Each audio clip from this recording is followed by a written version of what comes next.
दोस्तों नमस्कार। Colonel Ajay CO Ajay स्टो money group first global astro finance digital channel से आपसे मुखातिब होता हूं। आज है 7 सितंबर सन 2024।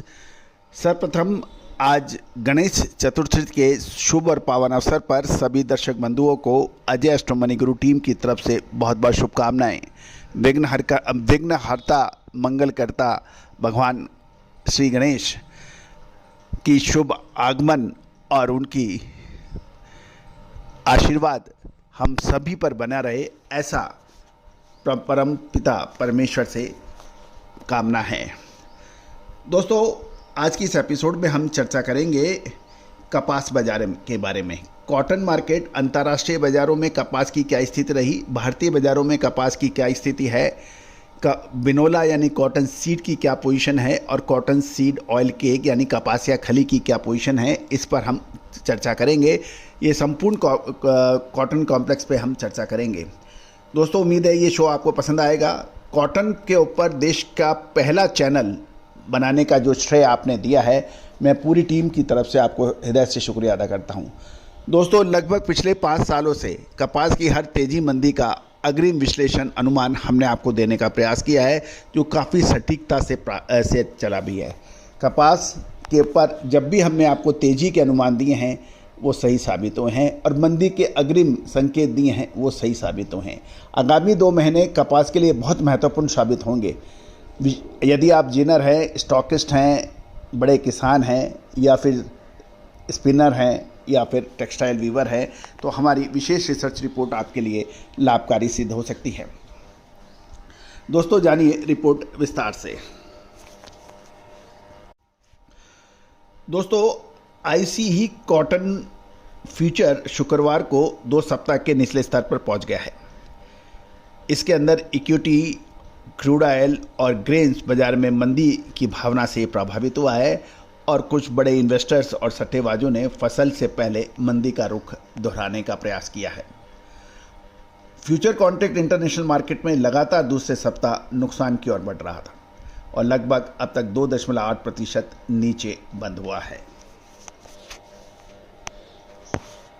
दूसरी ओर अमेरिकन कृषि विभाग की वीकली रिपोर्ट से भी पता चला है कि कपास की रनिंग बेल का जो निर्यात एक सप्ताह पहले की तुलना में 13.8% बढ़कर 1,64,100 हो गया है, जबकि साल 2024-25 के लिए अपलैंड कपास की शुद्ध बिक्री 53.48% बढ़कर 2,07,500 हो गई है। 6 सितंबर सन 2024 को जो इंटरनेशनल कॉटन के बाजार में दिसंबर वायदा 67.88 सेंट पहुंच गया है, जो लगभग 1.56% कमी पर है। मार्च 2025 वायदे में भी 69.69 सेंट हुआ है, इसमें भी लगभग 1.56% की कमी है। दूसरी ओर मई वायदा 71.02 है, वो उसमें भी लगभग 1.5% की गिरावट है और जुलाई वायदे में भी गिरावट दर्ज है। दूसरी ओर मिलों की डिमांड बढ़ने के कारण उत्तर भारत में कॉटन के भाव तेज बताए जा रहे हैं, जबकि गुजरात में कॉटन में कुछ कमी दर्ज हुई है।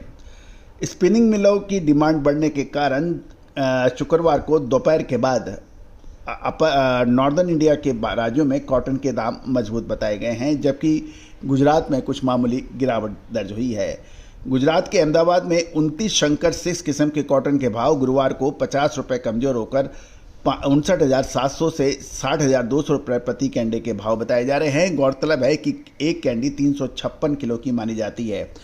उत्तर भारत का दूसरा राज्य पंजाब में फिजिकल डिलीवरी कॉटन के भाव 5875 से 5,900 रुपये प्रति मन बताए गए हैं।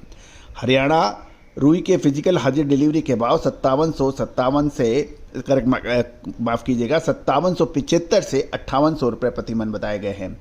अपर राजस्थान में कॉटन फिजिकल डिलीवरी के भाव 5600 से 6,000 रुपये प्रति मन हैं।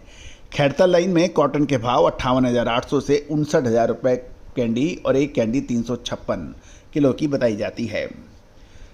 यदि हम घरेलू बाजार में देखें तो MCX और NCDX में कल शाम को कॉटन की कीमतों में गिरावट का रुख देखा गया, क्योंकि IC इलेक्ट्रॉनिक ट्रेडिंग में कॉटन की कीमतें नरम हुई, उसका असर भारतीय फ्यूचर मार्केट पे भी दिखाई दिया। दूसरी ओर यदि गुजरात की खबर देखें तो मिलों की मांग कमजोर होने के कारण दूसरे दिन कॉटन की कीमतें नरम देखी गई, लेकिन उत्तर भारत में दाम तेज थे। नीचे व्यापारियों से बात करने पे यह भी पता चल रहा है कि नीचे के दामों पर ना व्यापारी ना किसान बिकवाली नहीं करना चाहते, क्योंकि खपत का सीजन होने के कारण आगामी दिनों में यार्न की डिमांड बढ़ने की उम्मीद व्यापारी लगा रहे हैं। गुजरात एवं आंध्र प्रदेश, तेलंगाना के साथ मध्य प्रदेश में हाल हुई बरसात से कपास की अगेती फसल को कई जगह नुकसान के भी समाचार हैं और नई फसल की आवक देरी हो ऐसी भी कुछ किसान और व्यापारी दिमाग में लगा रहे हैं। इसलिए मांग बनी रहने से कॉटन की कीमतों में सुधार का अनुमान व्यापारी लगाया जा रहा है। गौरतलब है कि कॉटन की अराइवल मंडियों में बहुत सीमित मात्रा में हो रही है। 6 से 7 हज़ार बेल्स की ही अभी आवक है और घरेलू बाजार में कॉटन की कीमतों में तेजी मंदी आईसी कॉटन वायदे पे आधार पर ही तय होगी, ऐसा कहना है कुछ व्यापारियों का। यदि हम कृषि मंत्रालय के डाटा की तरफ भी नज़र रखें तो 30 अगस्त तक कपास की कुल बुआई खरीफ सीजन में 9.23% की कमी देखी गई है और ये 111.74 लाख हेक्टेयर में हुई थी, जबकि पिछले साल 123.11 लाख हेक्टेयर में हुई थी। यानी 123.11 लाख हेक्टेयर के मुकाबले 111.74 लाख हेक्टेयर में बिजाई है, तो कुल ये 9.23% की कमी है। दूसरी ओर यदि हम विदेशी बाज़ारों में देखें कि खाद्य तेलों में थोड़ा सा मिला जुला रुख था, इसका असर कॉटन वॉश की कीमतें पर पड़ा। घरेलू बाजार में कॉटन वॉश की कीमतें तेज हो गई है और ये 1,000 रुपये प्रति 10 किलोग्राम हो गया। गुजरात डिलीवरी कॉटन वॉश की कीमत तेज होकर 1,010 से 1,015 रुपये प्रति 10 केजी है। अकोला में कॉटन वॉश के दाम बढ़कर 990 रुपये प्रति 10 किलोग्राम बताए जा रहे हैं।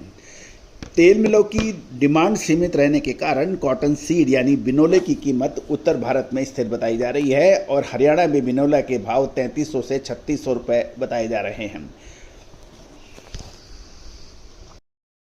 गंगानगर लाइन में कॉटन सीड यानी बिनोला के भाव 3300 से 3700 रुपये प्रति क्विंटल बताए जा रहे हैं और पंजाब में कॉटन सीड के भाव 3300 से 3600 रुपये प्रति क्विंटल बताए जा रहे हैं। अब हम बात कर लेते हैं कॉटन सीड ऑयल केक यानी कपासिया खली। कपासिया खली की कीमतें स्थिर हैं और बिड में रेगुलर क्वालिटी की कपास खली की कीमत 3820 रुपये से 3920 रुपये प्रति क्विंटल हो गई है और इस दौरान पीपल गांव में कपास खली के दाम 3840 रुपये प्रति क्विंटल है। बालानगर में रेगुलर क्वालिटी की कपास खली के भाव 3850 रुपये प्रति क्विंटल बताए जा रहे हैं। तो दोस्तों, ये सभी जानकारियाँ आपको अजय एस्ट्रो मनी गुरु के जरिए प्रोवाइड की जा रही है। दोस्तों, आगामी 2 महीने कॉटन के लिए विशेष महत्वपूर्ण रहेंगे। क्या एक तरफा तेजी आएगी या फिर ऊपरी स्तरों पर गिरावट होगी? याद कीजिए, साल 2021-22 में कपास का उत्पादन लगभग 10 से 15% बढ़ के आया था और उसके बावजूद भी ऐतिहासिक तेजी साल 2021-22 में दर्ज हुई थी, जिसका अग्रिम अनुमान विश्लेषण स्पष्ट शब्दों में हमने Indore cotton seed oil association के अधिवेशन में किया था और यही कहा था कि सितंबर के बाद कपास में खरीदें या ना खरीदें, बिकवाली मत कीजिएगा। और उसके बाद ऐतिहासिक इतनी बड़ी तेज़ी दर्ज हुई जिसे आज तक लोग याद करते हैं और कॉटन पे काम करने वाले मिलर जिनर्स 2021-22 की तेज़ी और उसके बाद मंदी में दोनों जगह परेशान हुए थे। पहले लगभग सभी मार्केट विशेषज्ञ 10 से 15% अधिक कपास की फसल को देखते हुए मंदी की बात कर रहे थे और जब कॉटन कैंडी लाख रुपए से ऊपर पहुंची थी उसके बाद में वो सभी मार्केट विशेषज्ञ तेज़ी में आ गए थे। और याद कीजिए, कॉटन के बड़े व्यापारी मिलर्स इन्होंने इंपोर्ट किया और जैसे ही इंपोर्ट की बात आई उस वक्त हमने कहा था ये समय बेचने का है और ऊपरी दाम के बाद जब दाम 1 लाख रुपए से ऊपर के कैंडी के दाम फिर लगभग 30% गिरे तो पहले तो तेजी में परेशान हुए, उसके बाद मंदी में परेशान हुए और आधे से ज़्यादा व्यापारी इंपोर्टर्स कॉटन के अंदर डिफ़ॉल्ट हो गए थे। तो दोस्तों, तेजी और मंदी का सटीक विश्लेषण भारतीय अनुसंधान पद्धति और फंडामेंटल एनालिसिस के आधार पर जब संयुक्त रूप से लगाया जाता है तो उसका चमत्कृत कर देने वाले रिजल्ट का कोई मुकाबला, कोई सानी नहीं होती। और दोस्तों, हम लगातार पिछले 5 सालों से आपको लगातार अपडेट दे रहे हैं, विश्लेषण दे रहे हैं और कॉटन कपास के पर जिनर, मिलर, स्पिनर्स, वीवर्स जो भी हमारे शो को देख रहे हैं, जो हमारे साथ जुड़े हुए हैं, वो इन बात के गवाह हैं कि उनको कितना फ़ायदा रहा। तो दोस्तों, आगामी समय के अंदर कॉटन के अंदर ज़बरदस्त उतार चढ़ाव होगा। क्या आप इस उतार चढ़ाव के लिए तैयार हैं? क्या आपके पास रिसर्च है? क्या आप दो रास्ता चढ़ने के बाद आकाश की बात करने वाले एनालिसिस की सुन रहे हैं? जरी सी गिरावट होने के बाद रसातल में भाव की बात करते हैं? या सही समय पर सटीक निर्णय लेने के लिए आपको भारतीय अनुसंधान पद्धति और फंडामेंटल एनालिसिस के आधार पर विशेष रिसर्च रिपोर्ट की आवश्यकता है? तो दोस्तों, मामूली शुल्क पर उपलब्ध है। याद रखिए, कोई भी पद्धति, कोई भी व्यापारी संगठन या कोई भी संगठन बगैर वित्तीय सहायता के नहीं चल सकता। दोस्तों, हमारा हर संभव प्रयास रहता है कि महत्वपूर्ण घटनाएं, महत्वपूर्ण रेट्स आप तक पहुंचाए जाएं, लेकिन हर चीज़ निःशुल्क हर समय देना संभव नहीं होता। तो दोस्तों, सहयोग राशि अदा करने पर आपको विशेष रिसर्च रिपोर्ट आप तक पहुंचाई जा सकती है। आज ही संपर्क करें, नंबर स्क्रीन पे है। दोस्तों, एक और महत्वपूर्ण बात, ये सभी जानकारियां, रेट आपको हमने महत्वपूर्ण स्रोत से, मंडियों से, व्यापारियों से इकट्ठा किए हैं। फिर भी इसमें कुछ वेरिएशन हो सकता है, क्योंकि बाज़ार के भाव क्षण क्षण बढ़ते और घटते रहते हैं। कोई भी निर्णय लेने से पहले आप स्वयं का निर्णय अवश्य करें, विवेक का ध्यान रखें। ये सभी जानकारियाँ रिसर्च व अनुसंधान के लिए है, लाभ हानि की जिम्मेदारी हमारा चैनल नहीं लेता है। दोस्तों, रिसर्च रिपोर्ट के लिए संपर्क कर सकते हैं, नंबर स्क्रीन पे दिया है। दोस्तों, देर ना हो जाए, याद रखना, समय से निर्णय लेना बहुत ज़रूरी है, और समय से निर्णय जो नहीं ले पाता है वो हाथ मलते हुए रह जाता है। All the very best, good luck, happy trading.